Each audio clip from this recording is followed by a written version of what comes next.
I'm Bernard, cloud consultant and actor, and I rate the DaVinci Resolve application a 5 out of 5. For more information, click one of the links below. Prior to using DaVinci Resolve, I was using Movavi, which is a fairly basic video editing application, but I did see an ad for the free capabilities in the Wall Street Journal offered and downloaded it and found it to be quite proficient.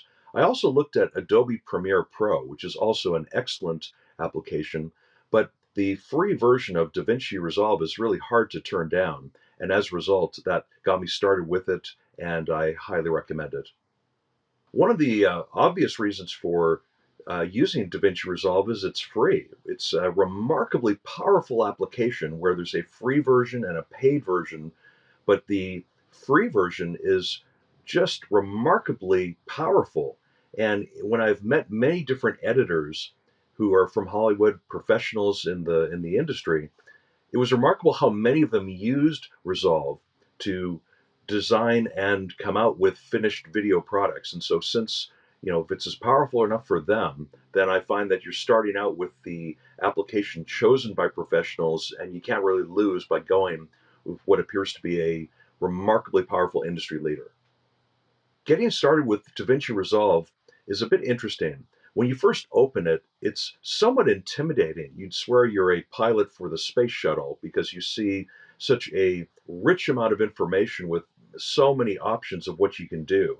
However, once you spend a few hours learning how to do this, and there are many, many different videos to help you along. Some of those videos may be an hour long, but if you do spend, let's say, 1 hour, which isn't too bad. That can get you through to the basics of adding video clips and editing them and adjusting the characteristics as well. You can then play different training videos, read their manual, which is almost 1,000 pages long if you really want to go into the details, and then slowly become more proficient with more and more features over time.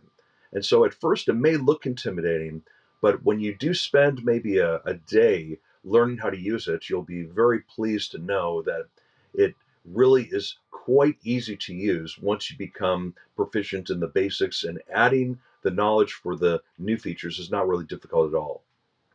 If you're considering using DaVinci Resolve, I would recommend that it be used by someone who is able to spend several hours learning how to use the application. For most individuals, basic video capabilities of editing with fade in, fade out, and to do cropping and adjustments of sound levels and such are very easy to do, but it does take some commitment to learn how to do those basic capabilities. If you get into more sophisticated transitions between multiple clips and bleeds and other different characteristics, it's certainly doable. And I would say if you're going to be using video for many different things, DaVinci Resolve is definitely worth the time to become proficient because you are using really the same tools used as professionals in the Hollywood industry. And if they're using it, it's certainly a sign that you're using one of the best, and you'll keep getting better and better at it.